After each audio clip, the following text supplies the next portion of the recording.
My biggest goal as a parent is to help my kids develop emotional resilience, to make them mentally strong, and to equip them with tools to be able to handle the ups and downs of life. In this video, I want to talk about how I build mental resilience in my kids. Mental health is a topic that is very, very close to my heart. I know that a lot of mental health issues in adults have their roots in childhood years.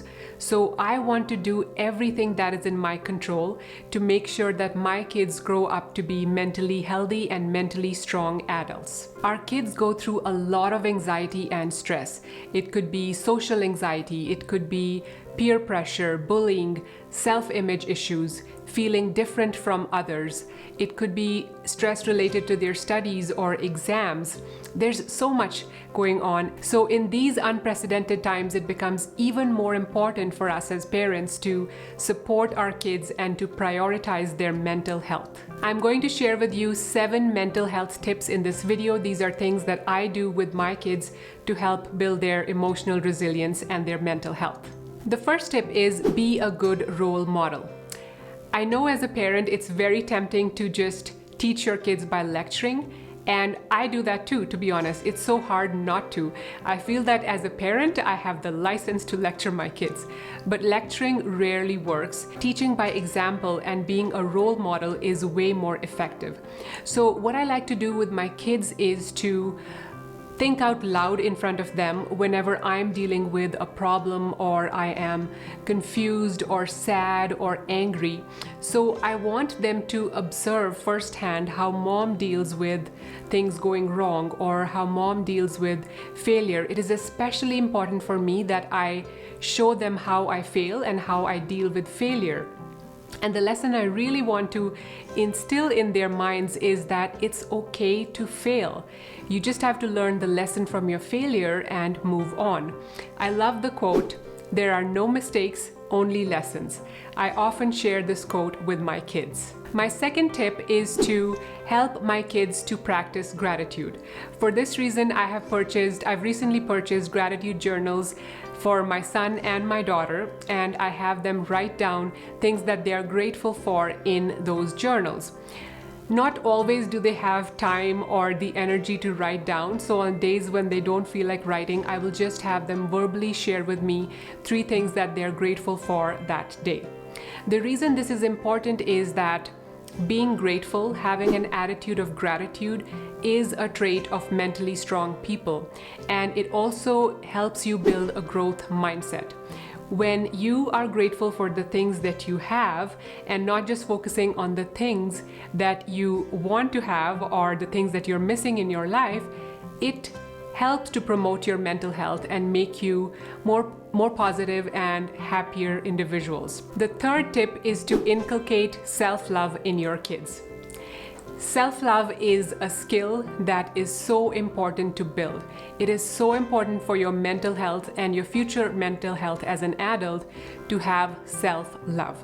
So one of the things I do, and this is something I read in a parenting book a few years ago, is that for every negative reinforcement that you give to your child, you have to give them at least 4 positive reinforcements. So there has to be a 1:4 ratio.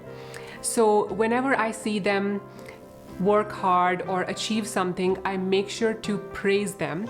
And I also make it a point to not just praise in a way that I tell them, "Oh, you're so smart." I try to avoid using the words like "you're so smart" or "you're so pretty" or "you look so pretty." So the compliments that I prefer to give to my kids are, "Oh, you did really good effort," or "Oh, you worked really hard and I'm so proud of you." So you always want to be praising their hard work and their effort as opposed to how smart they are or as opposed to the result that they have achieved. So while giving them the positive reinforcement, remember to focus it on the effort and not the result of the effort, because going forward in their adult life, the result of what they do is many times outside of their control. But by reinforcing their efforts, you're helping them to build a strong work ethic and perhaps less attachment to the result and less attachment to things that are outside of their control and more more emphasis on the things that are within their control, which is their actions and their hard work. The fourth tip is to introduce meditation and mindfulness in your kids' life. I have introduced my kids to meditation and mindfulness. I'm not very hard and fast about it. It's not like they have to sit down and meditate every day, but we do talk about it. They see me doing it. I again teach them by example and by being a role model. Recently, I have used apps like Calm and Headspace because they have short 2-minute or 5-minute meditations for kids. So sometimes we sit down and play one of those guided meditations and do it together. Tip number 5, teach them to process their feelings and emotions. This one is a big one. This is so important for their mental health. The need to process your feelings and emotions is very important to build your kids' mental health. Unprocessed emotions can cause a lot of issues as they grow up, and it can lead to some mental health conditions like anxiety and depression. So it's very important for me to help my kids understand the importance of processing their feelings and emotions. And what do I exactly mean by that? So, for example, my kids, first of all, they need to identify their feelings.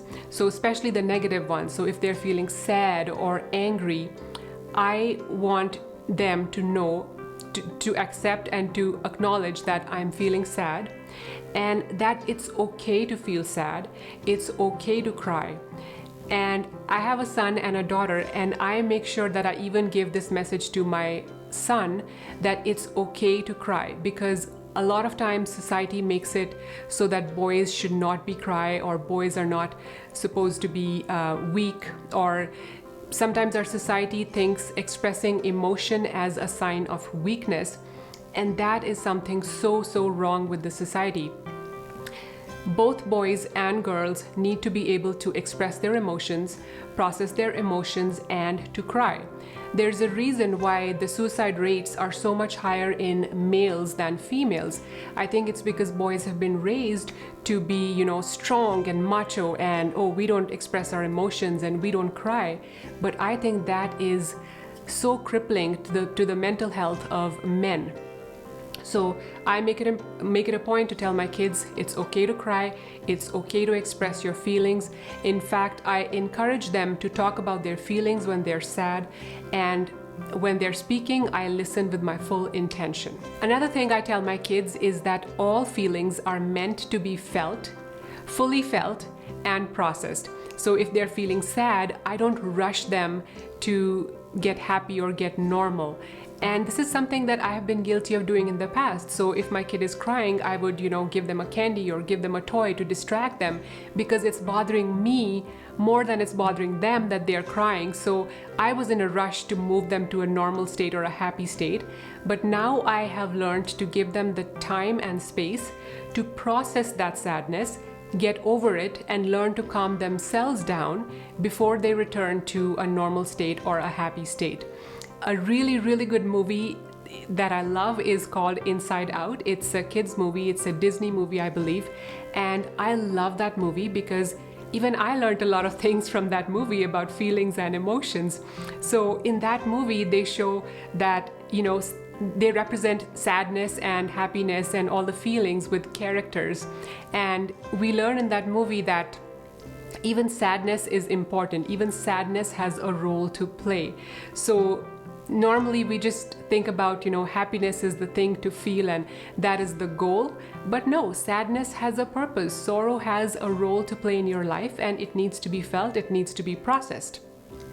So that's a movie I would highly recommend for you to watch with your kids. So as much as I have said all this about, being there to help my kids process their feelings and being there to listen to them, do I always listen to every single rant and complaint I get? No. My biggest pet peeve is, the non-stop sibling rivalry that happens between my son and daughter. And pretty much every day I get complaints about how come she got that and I didn't get that, and this is not fair and that is not fair. So I don't necessarily address every little thing that is brought to me by the kids, but And in those cases, in the case of, little things that they complain about, I will often say something like, go figure it out yourself, or talk it out with her and settle it, or, I'm busy right now, I'm working right now, I cannot deal with this. So many times I have to say that. But I make sure that for the bigger issues, for example, bullying, or if they're, more hurt, like deeply emotionally hurt, I will stop what I'm doing to take care of them and to be available to listen to them and help them process what they're going through. Tip number 6 is to give them space. So in my last tip, I talked about being there for them to help them process their emotions, being there to listen to them and encouraging them to talk about their feelings. But that doesn't mean that you always have to do it for them. Sometimes the best thing to do is to just give them space. So for example, sometimes if I know that my daughter is hurt because, a toy got broken or something, I will tell her that, why don't you go in your bedroom and you can cry if you want, and you can, meditate if you want, just calm yourself down. And once you're feeling okay, you can come back to me. So sometimes giving them space is also very important, because as much as we want to support them, we also want to help them learn to help themselves and be independent and learn how to calm themselves down.